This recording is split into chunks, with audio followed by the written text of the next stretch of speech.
When something like this happens, when somebody goes missing, you want answers. But this case is incredibly unique when you started to dig a little bit deeper. Nothing is what it seems. Suzanne Morphew went missing on Mother's Day in May of 2020, and from there on out, it became a nationwide search for her. Suzanne Morphew left for a bike ride, and she never came back. She has 2 beautiful daughters. The family looks to be perfect from the outside. Every picture you saw of them, they're smiling, they're laughing, they're looking like they love each other. She grew up in Indiana, she came to Colorado, and she began to mountain bike. We see pictures of a beautiful woman, an active, physically fit woman, taking advantage of the mountains. Barry Morphew was a business owner. He was an avid hunter and a man's man. On May 9th, Barry was very happy because there had been some marital tension, but not on May 9th. All we have to go on is what Barry says occurred. That's right. Barry says they had a nice dinner together, they even made love, and then they went to sleep, and she was still sleeping the next morning when he left for work. So the next day, Mother's Day, the daughters are out on a camping trip. Did that strike people as odd? Family had told investigators that it was odd that their daughters would not be with their mom. She didn't have anything else to do, and all of a sudden, her daughters and her husband are both gone.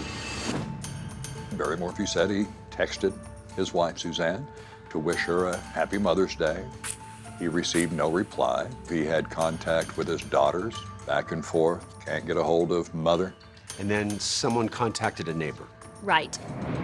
The neighbor had told Barry that her car's here, she was not home. And Barry says, well, maybe go look for her bike because she's an avid mountain biker. The neighbor said he could not find it. Local law enforcement responds to the scene, and they do find her bicycle. Where was that bike? It's right over here, Peter. The bike was found at the bottom of this ravine right here. The initial thought is kidnapping. Oh, Suzanne, if anyone is out there that can hear this, that has you, will do whatever it takes to bring you back.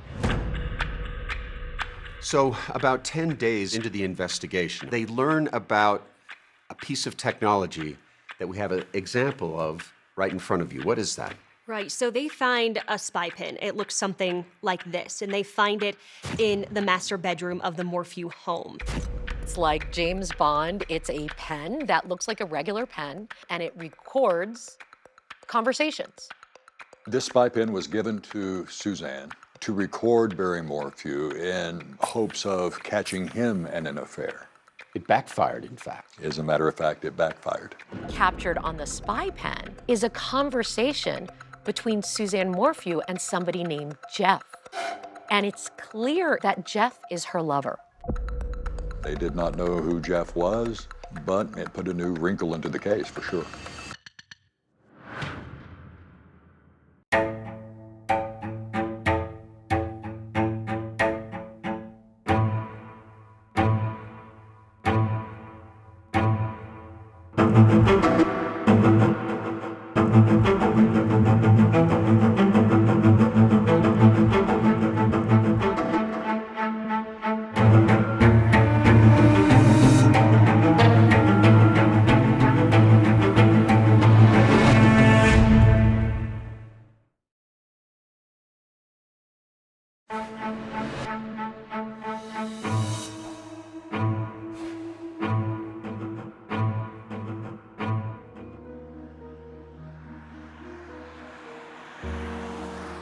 What happened on this road is a real mystery. No one knows. Where is Suzanne? In the days, weeks, and months after Suzanne Morphew was reported missing, on Mother's Day 2020, her trail went cold. But the mother of two's disappearance had become the biggest story in Colorado. 49-year-old Suzanne Morphew remains missing. Home of a missing woman from Chaffee County is now being searched. Teams are combing the terrain, even brought in boats to search the local waterways. And we're going to fan out, and we're going to work that area very carefully, okay? 4 months in, Suzanne's brother, Andrew Mormon, organized a citizen search. He said he felt he had to do something, anything. I'd hoped to find her alive, and at some point, you have to realize when somebody's missing after so long that the chances of that diminish dramatically. The thought that Suzanne may have been abducted hit the peaceful, picturesque town of Salida hard. I came home every day, and my wife asked me, have they found her yet? Dan Ridenour has covered the story for his local morning show. Hippie Radio 97.5 with Dan R. Good morning, 827 now. Barry and Suzanne Morphew were not known well in Salida, Colorado. They had only been here for a couple of years. Before moving to Colorado in 2018, Barry and Suzanne grew up in the small town of Alexandria, Indiana, where they met in high school. Suzanne competed for homecoming queen. Barry was a star baseball player who was drafted by the Toronto Blue Jays. Injury ended Barry's dreams of a major league career. They both attended Purdue University and married in 1994. He started a landscaping business. Suzanne taught middle school before becoming a full-time mother. They had a couple of daughters, one in college, and they had a daughter in high school.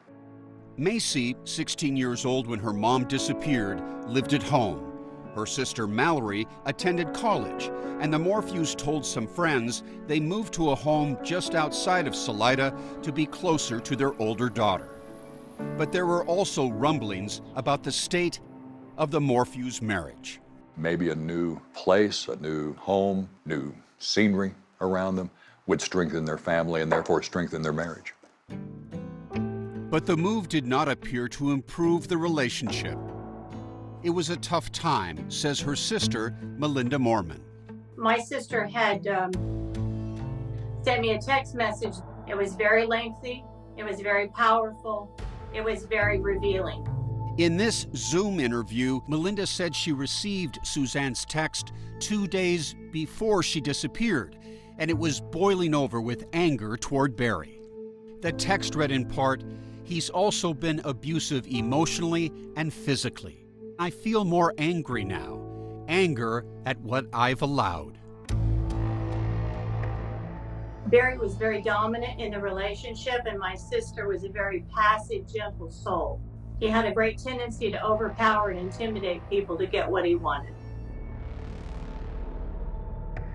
And what kind of boss was he? You know, he was real quiet, stern. He knew what he was doing because that's what he did in Indiana. Cody Cox was part of Barry's landscaping crew for nearly 2 years when Barry first arrived in Colorado. I talked pretty highly about Barry because I was with him all the time. He's like inspiration to me almost. He was a real cool guy. Cody said he regularly heard Barry talking to Suzanne as they drove in Barry's truck. They seemed to communicate pretty well. She is a sweetheart. She is a real kind lady. She's almost like an angel, like something you'd see off a Hallmark movie, you know, like real nice, almost too perfect. So when I heard about the news, I didn't believe it. I heard it actually on the radio.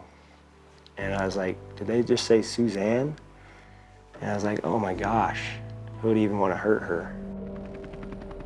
The first day authorities searched for Suzanne, they found her mountain bike close to the Morphew home. Where was the mountain bike found? It was found right over this little cliff right here, resting on these boulders. She was new at mountain biking, so an accident is certainly plausible. I would only ask, where's Suzanne? She would have been injured, yeah? She would have been injured. Investigators believe the scene was staged, and days later, they discovered Suzanne's helmet roughly a mile away off Highway 50. The helmet was found on the south side of the road. This side of the road. Which would be to our left. So was the thought somebody threw it out of a window, perhaps? That's the thinking, yes. It appeared as though Suzanne could have been abducted, and that's when Barry made that public plea. Please, we'll do whatever it takes to bring you back.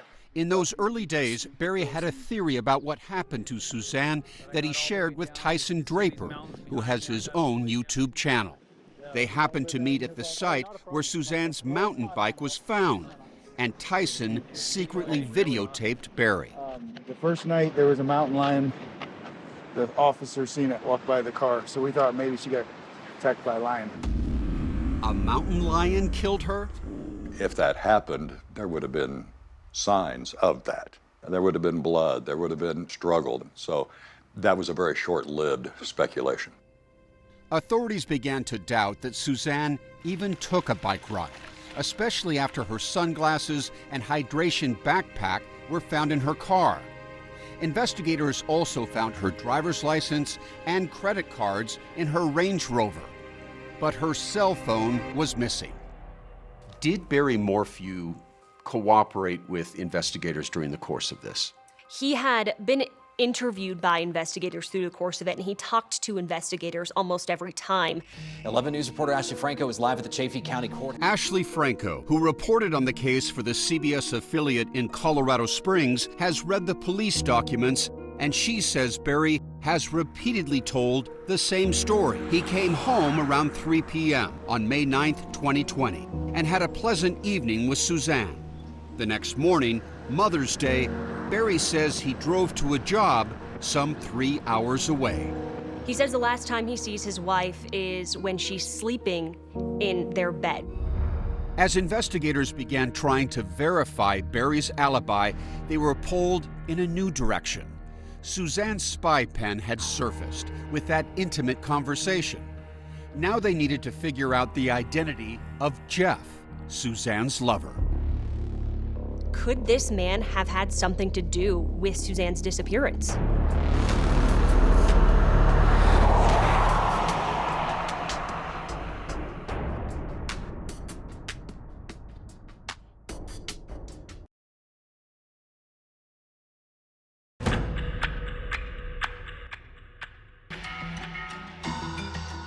It was just days after Suzanne Morphew went missing when investigators make that intriguing discovery. They discover a spy pen. A spy pen? A spy pen. Aya Gruber is a professor of law at the University of Colorado and a former defense attorney. She has closely studied all the public investigative files in the Morphew case. She knows it was not easy for investigators to find Suzanne's secret lover, a man named Jeff. She hid that affair so well that it took agents 6 months to find the man she was having an affair with. Jeff turned out to be Jeff Libler, and he had a wife and 6 children in Michigan, where he lived. He and Suzanne had a one-time fling after high school. Decades passed until Suzanne reached out to Jeff out of the blue in 2018. When Suzanne and Barry moved to Colorado, Suzanne messaged him on Facebook. And what did she message him? Howdy, stranger. And from that moment, they had talked almost every single day, nonstop. In the months after Suzanne went missing, Jeff kept quiet. He only began cooperating after he was located by investigators, who learned Jeff had taken steps to hide the nearly 2-year affair. What he did was delete all his social media accounts that he had used to communicate with Suzanne. He's got a lot to lose if revelations of this affair come out. Jeff told agents he only took those steps because he did not want to tarnish Suzanne's memory and worried he might lose his family and job. He was also worried agents considered him a suspect. He asked the agents, "Am I a target?" Although he did not come forward on his own, Jeff did assist agents after they found him. He agreed to provide access to his DNA, phone records, and his passwords for those deleted accounts. By looking through the couple's iCloud accounts and phone records, agents were able to piece together their relationship, including the times they met in person. Investigators also found that Suzanne, on several instances, had gone on vacation to meet up with Jeff in many different states, ranging from Louisiana to Florida. Investigators also discovered they'd sent intimate photos to each other, talked of becoming husband and wife, and even mentioned leaving the United States. Jeff and Suzanne had talked about moving away, moving to Ecuador at one point. If you were an investigator instead of a law professor, what would you want to know about this Jeff Libler? Everything. I'd want to know everything about what he was doing, what he was thinking. Here is somebody who arguably had the last communication with Suzanne before she went missing. The love affair between Suzanne and Jeff became a key part of the investigation as agents tried to figure out what happened to her on that Saturday, May 9th, the day before Mother's Day. Records show that Suzanne and Jeff messaged each other 59 times that day, much more than usual, authorities say. At one point, Suzanne sends Jeff this selfie. Investigators dub it her last proof of life photo. Barry was not home as the lovers' texts heat up. At 2:05 p.m., Suzanne writes, "I'm just in love with you. What you up to?" Jeff's response at 2:06 p.m., "Want to strip down and get naked? LOL." She responds by saying she'll load up her WhatsApp account, and then at 2:11, Suzanne writes, "Okay, I'm on WA." Then, at 2:26 p.m., Suzanne gets a text from Barry that he's heading home. Done, headed back. No one knows if Suzanne saw that text or was preoccupied with Jeff, but she does not answer. Barry follows up, appearing to wonder where Suzanne is. "Did you leave?" There was still no response from Suzanne, and investigators speculate the next few moments are when Barry returned home. They notice that Barry's cell phone appears to be pinging all around the outside of his house. Was he chasing Suzanne before a final and fatal confrontation? Investigators asked Barry to explain that unusual phone activity. And he says, well, let me think about that. I was probably walking around my house shooting chipmunks. You heard right. It was perhaps the world's first chipmunk alibi. Barry says the chipmunks were a constant nuisance at his house, and he'd been running around shooting them that day. And then that confession to shooting chipmunks becomes a major piece of incriminating evidence against him. There was no evidence of any chipmunk shootings around Barry's house. Part of his problem, Aya says, is that Barry granted between 30 and 40 interviews, all without a lawyer, to everyone from a county detective to members of the FBI. Would you have allowed him to do all these interviews? No, absolutely not. Meanwhile, Jeff Libler was cleared. He told agents he was in Michigan that weekend and his alibi checked out. When investigators tell Barry of the affair, he denies knowing anything about it. But if Barry knew nothing about Suzanne's affair, what motive would he have to kill her? One clue may be a deleted text that investigators found on Barry's phone, sent by Suzanne just days before. "I'm done. I could care less what you're up to and have been for years. We just need to figure this out civilly." So the only thing that makes sense is that Barry Morphew lost it when Suzanne finally said, "I'm leaving you." Barry knew that his daughters would be away on their camping trip that Saturday afternoon, and authorities say he took advantage of that opportunity to kill Suzanne and clean up the crime scene. From 2:47 p.m. until 10:17 p.m., just under 8 hours, Barry's phone goes into airplane mode. What do authorities believe was happening during that time? Authorities say that they believe when his phone went into airplane mode that he was disposing of possible evidence. Unable to track Barry's cell phone, investigators tapped into a relatively new investigative technique: digital vehicle forensics, to pull a stream of data out of Barry's Ford truck. And Barry's truck told a different story than what he was telling investigators. They were using Barry's own car against him.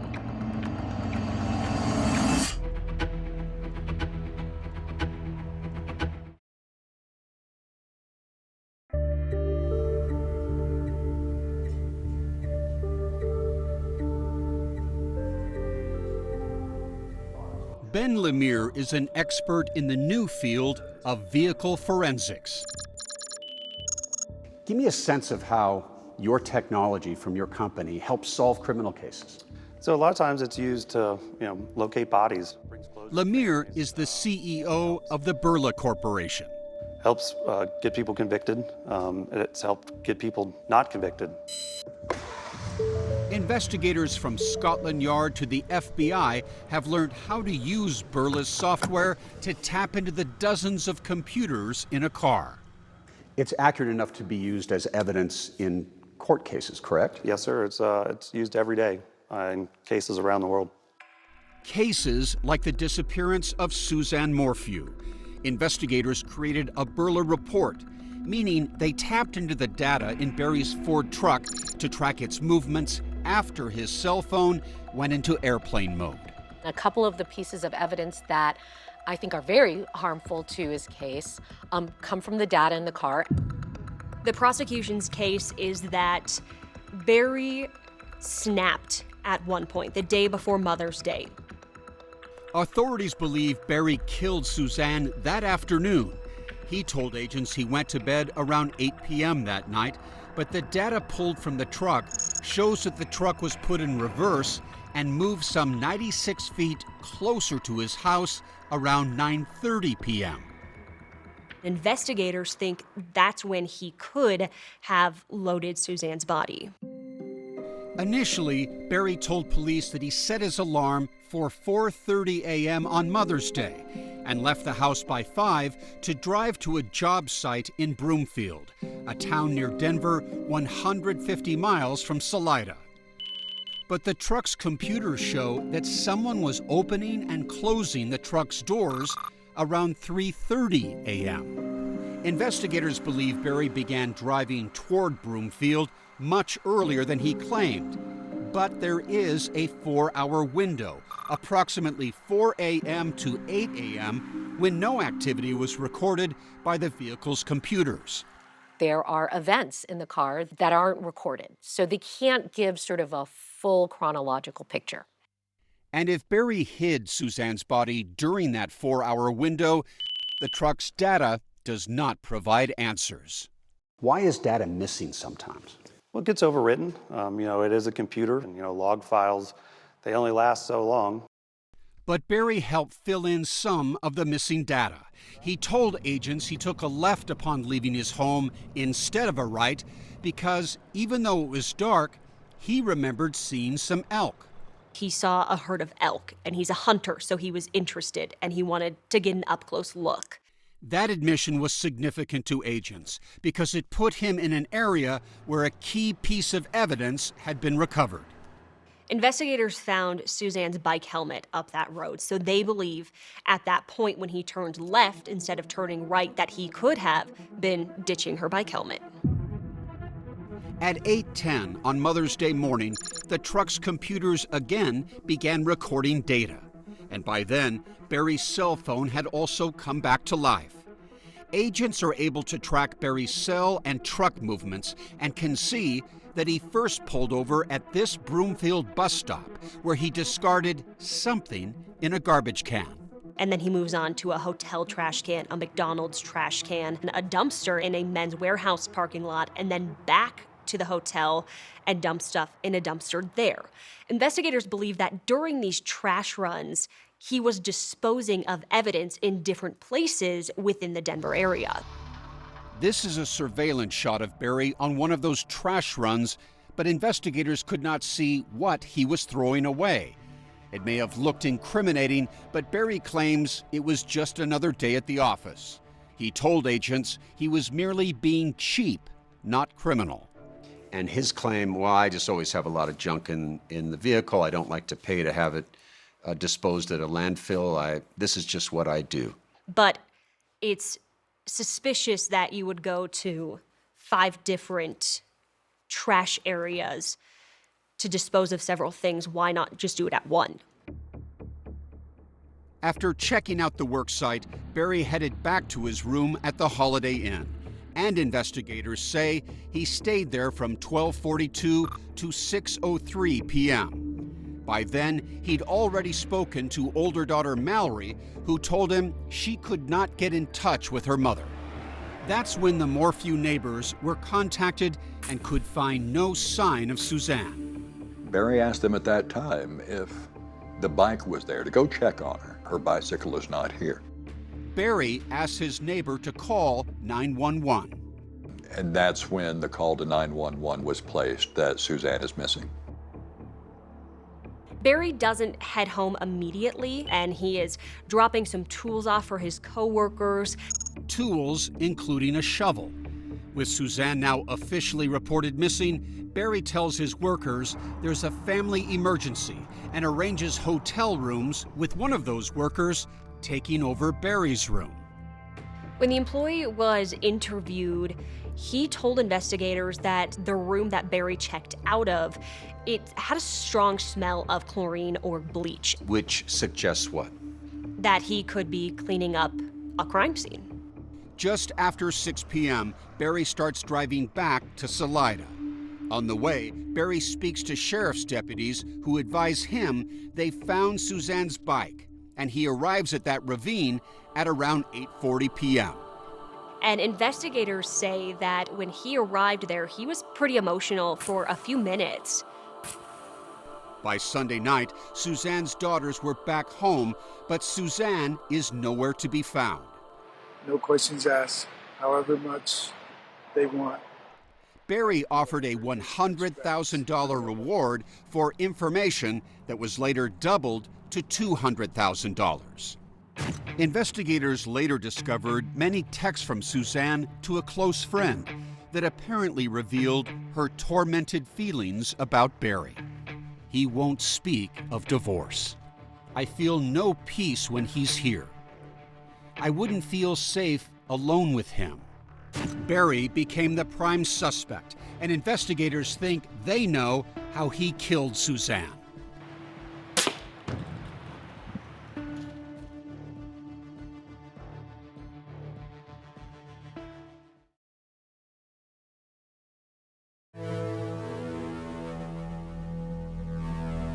The large Morphew home remains sealed off.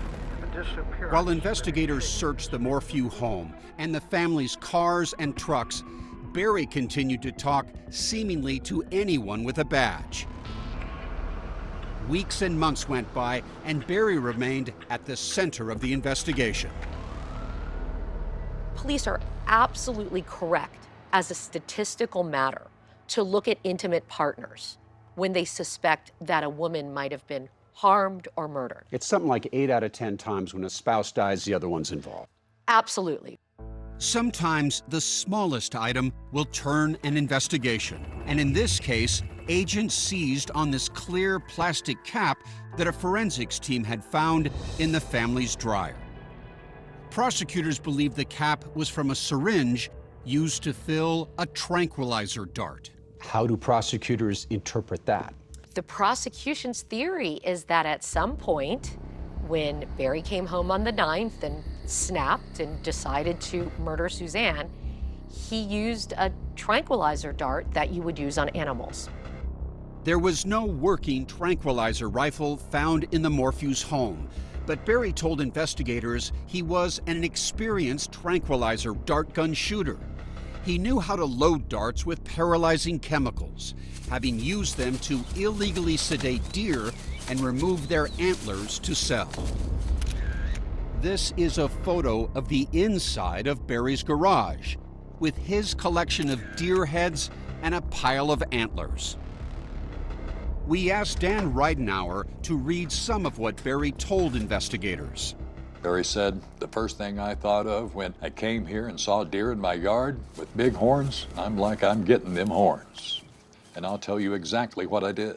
I shoot them. They go to sleep. I cut their horns off. It's totally illegal, but you're going to find tranq darts around my property because I've done that.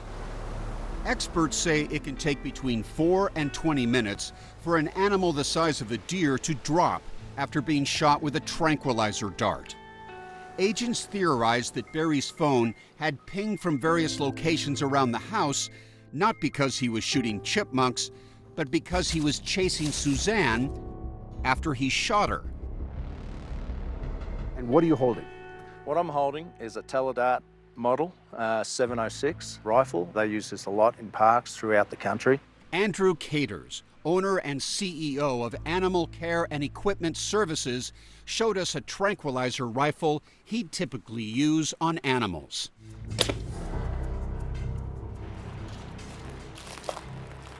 So if Suzanne had been struck by one of these darts, It's right here. would she have time to run around, try to escape? She could, but I don't think she would get very far. For a human being, it could be lethal. For sure.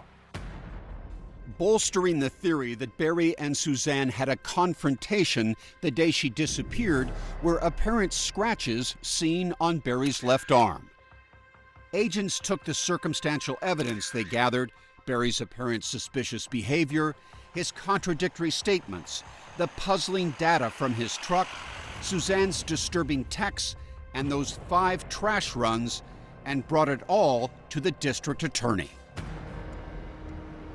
On nearly the anniversary of Suzanne's disappearance, Barry is arrested. The moment captured on a cell phone by a passerby. In May 2021. Tonight, the husband of Suzanne Morphew is behind bars, accused of killing her. The Chaffee County Sheriff says Barry Morphew was arrested this morning. Despite the lack of a body, Barry was charged with first-degree murder, tampering with physical evidence, and a variety of other allegations. He was held without bail and eventually pleaded not guilty. In their arrest affidavit, prosecutors spelled out what they believe happened to Suzanne. It had become clear that Barry could not control Suzanne's insistence on leaving him, and he resorted to something he has done his entire life: hunt and control Suzanne like he had hunted and controlled animals. Suzanne's sister, Melinda, reacted to the news of Barry's arrest. There are no winners in this story. There are 2 families who are suffering deeply. Barry ultimately hired high-profile lawyers from Denver, and in the summer of 2021, Judge Patrick Murphy heard the prosecution's evidence in open court. He decided to hold a preliminary hearing to see if this case had enough evidence to go to trial. The defense tried mightily to blunt the state's case, countering that the clear plastic cap found in the dryer means nothing, because no one could say how long it had been there. Furthermore, Barry's DNA was not found on that cap. And as for that chlorine smell in Barry's hotel room, one of the managers from the Holiday Inn had actually communicated to agents that this smell of chlorine existed before Barry Morphew was there because that room's directly above an indoor pool. And there was one more crucial issue the prosecution had to deal with, one that its own forensic team uncovered. DNA evidence made public for the first time now threatened to destroy the case against Barry. This DNA discovery is so significant. The agents swabbed the inside of Suzanne Morphew's car, and they found male DNA on the glove box. And it wasn't Barry Morphew's DNA. He was eliminated. The DNA also did not match Suzanne's lover, Jeff Libler. But it was a partial match to the DNA of an unknown male who had attacked other women, and it raised a disturbing question. Had Suzanne fallen into the hands of a sexual predator?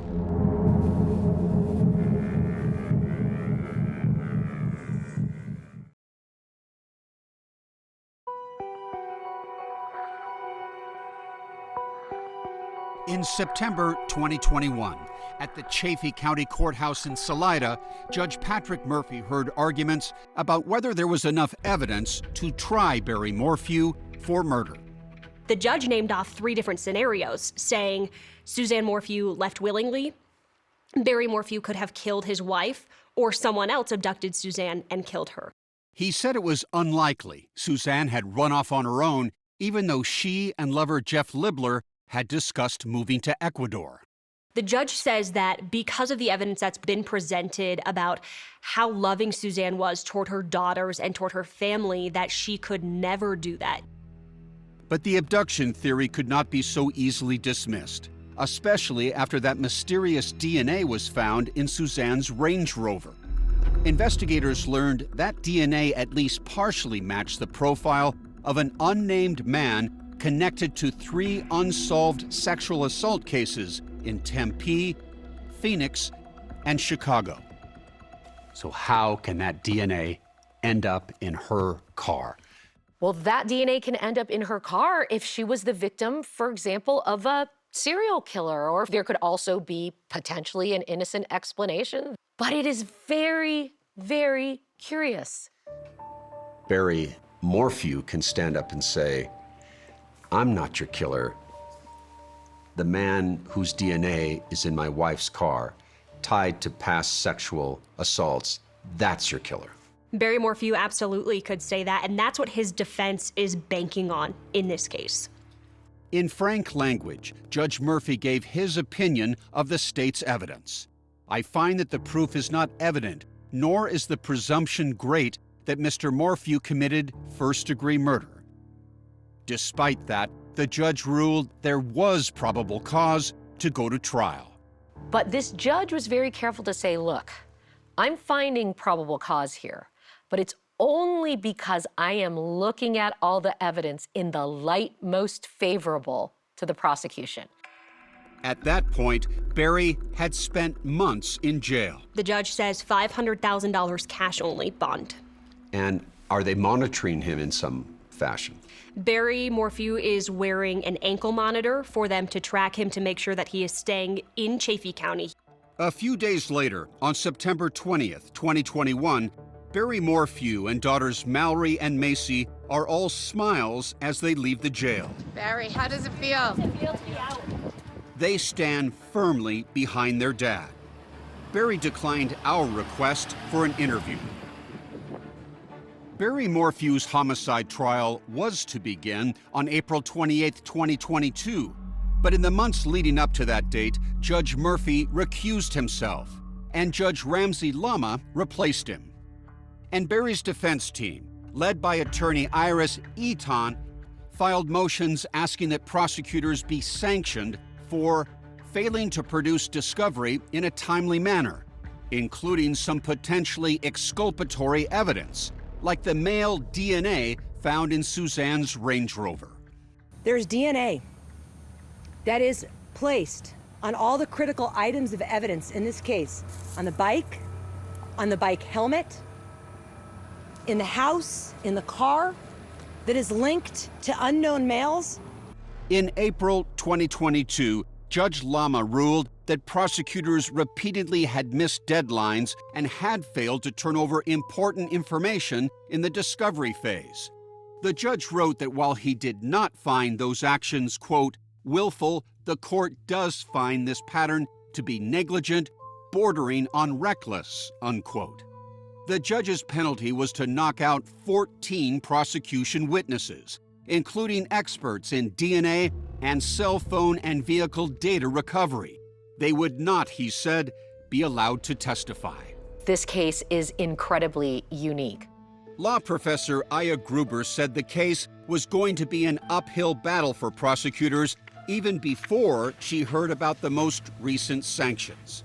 There are not many murder cases where the defendant has been charged with first-degree murder, where there is no body, no blood evidence of any foul play, no eyewitnesses. On April 19, 2022, as a pretrial hearing was about to begin, District Attorney Linda Stanley filed a motion to dismiss the murder charges against Barry Morphew without prejudice, meaning the case could be refiled at a later date.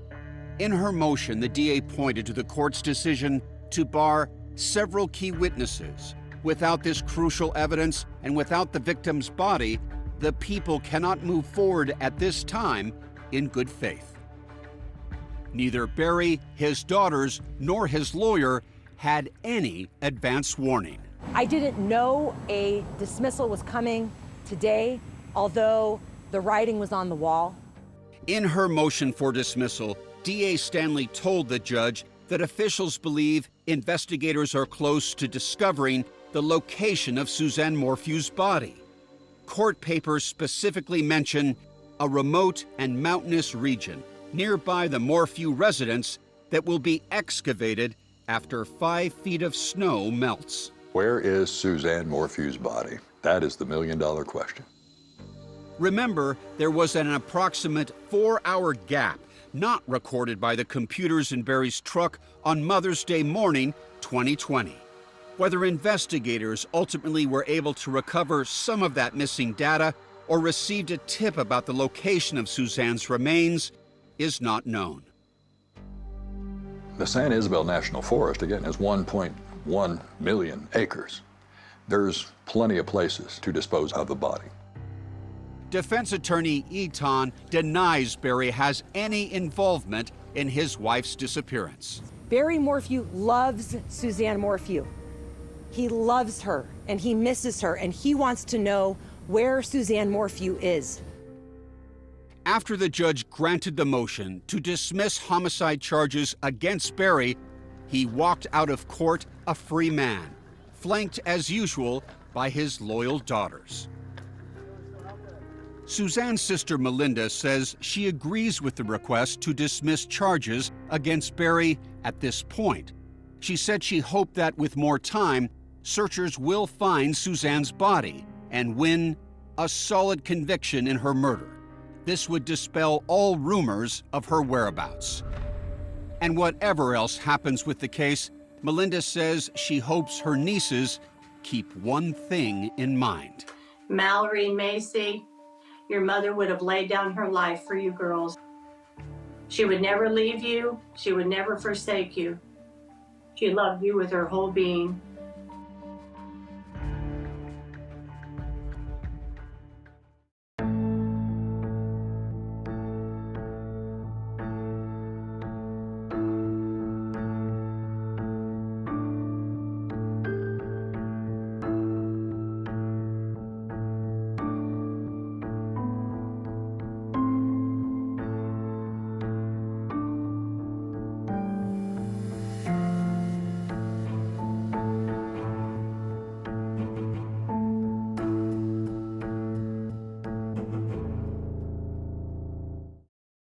CBS next.